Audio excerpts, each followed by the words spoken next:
Welcome everyone to the Health Promotion and Disease Prevention's video. We'll talk about how to prevent diseases, keep diseases at bay, and at the same time improve upon your health. So let us understand the definition. Health is a state of physical, mental, and social well-being, and not merely the absence of disease or infirmity. This was stated by World Health Organization way back in 1996. That is updated WHO definitions as if 2008 includes characteristic, behavior, physical, social, and economic environment. Health issues container. Care in acute care setting is usually directed to resolving immediate health problem. In the community, care focuses maximum on the individual potential. For the self-care and the client assumes responsibility for healthcare decision and care provision with the client's ability to function in the primary concern thereby. So yes, we are talking about health promotion versus diseases, injuries and prevention, health promotion activities to help individuals change their lifestyle towards moving a state of optimal health, a balance of physical and emotional, social and spiritual and intellectual health thereby. So we talk about a promotion, health promotion, disease or versus disease or injury prevention. So do we promote health or do we prevent injury? Disease prevention activities undertaken to avoid the occurrences of diseases or injury and minimize the consequences intended to prevent the future illnesses. Health protection, environmental or regulatory measures that confer protection on population groups thereby. Community characteristic, group of people, shared common interest, interact with one another, functions collectively with defined social structure thereby. Defining aspects, as in the social systems or the institution, the identity, the commitment, the common norms, and the values thereby. We're talking about defining aspects, yes, definitely. We're talking about common histories, common interests. We're talking about common symbols, social interactions, and intentional action. There are certain diseases which spread because of certain common symbols and social interaction, certain rituals that is prevalent in a decision that promotes particular basis for some disease to spread and probably spread intensively.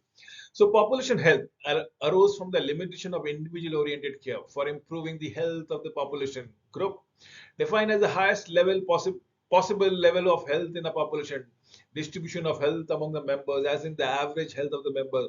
And the idea is to build herd immunity towards certain diseases. And how do we go across with it? So there are basically two approaches to population health.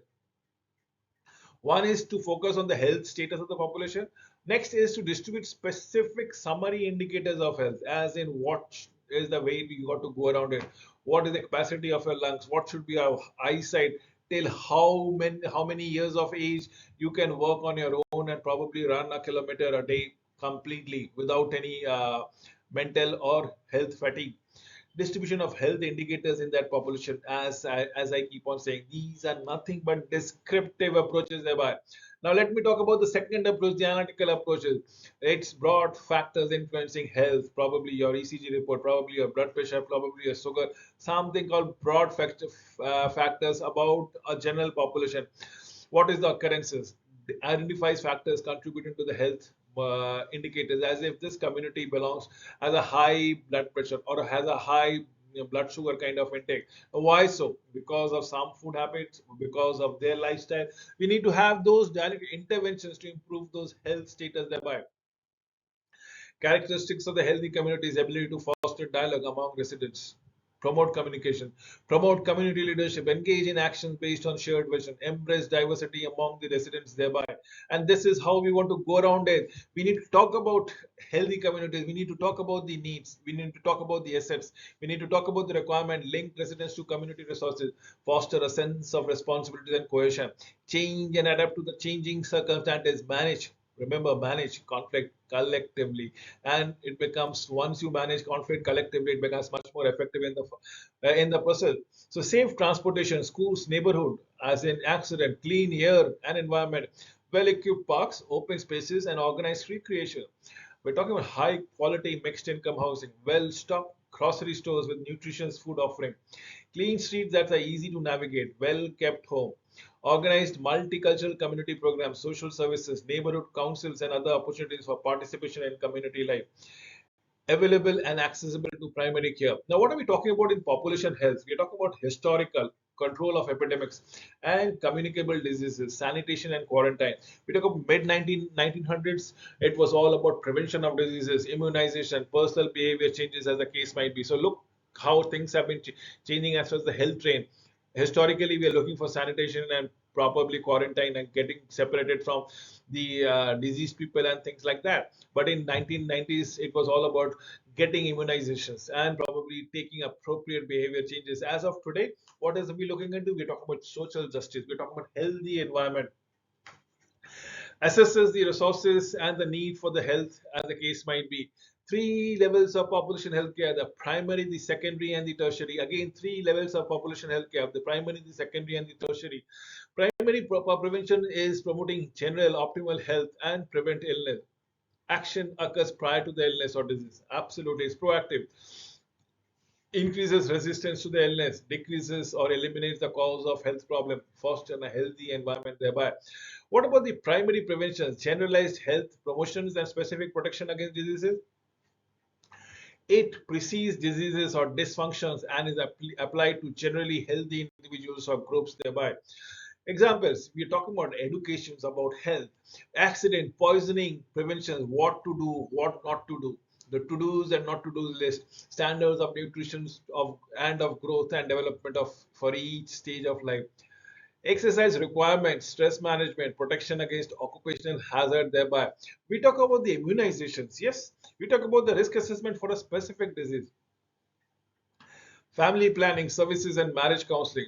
Fifth is the environmental sanitation and provisions of adequate housing and recreation and work conditions thereby. The secondary prevention, it is all about early identification and treatment of existing health problems, something like which we are right now promoting about cancer detection and treatment. Action takes place after the problem has actually occurred. Screening and early diagnosis, perhaps treatment being the only way. Develop program to diagnose, treat at community levels. And how do you develop programs to educate the community? Emphasize on early detection of diseases, prompt interventions, health maintenance for individuals and experiencing health problems. It includes the preventions of complications and disabilities thereby. Example is the screening surveys, procedures for any type of thing. Let's say the glorifying example is your breast cancer screening. You need to do it manually, physically, and by an individual herself altogether. That can be done. Encouraging regular medical checkups, dental checkups if possible. Teaching self-examination for breast and testicular cancer. Assessment of growth and development of children per se. Example, continuous nursing assessment and care provided in home, hospitals, and other agencies to prevent complications. For example, maintaining skin integrity, turning, positioning, and exercising client, ensuring adequate rest, food, and fluid intake, promoting fecal or urinary eliminations, administering medical therapies such as medication thereby, and how to go about it.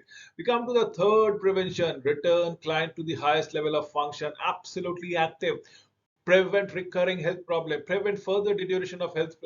Example is the maintenance of the health program thereby, and that is how we need to proceed. The tertiary prevention is all about beginning after the illness, when the defect or disability has been fixed or been stabilized or is become irreversible. This focuses to help rehabilitate individuals and restore them to an optimal level of functioning with the constraint of the disability.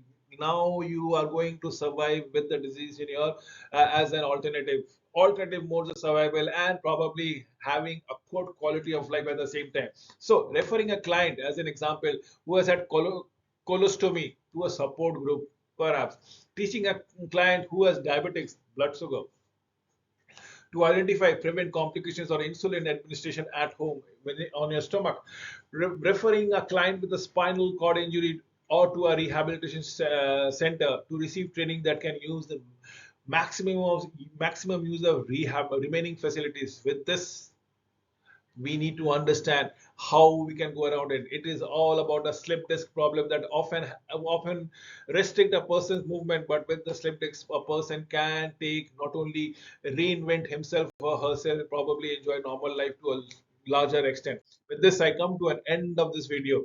Thank you for watching it.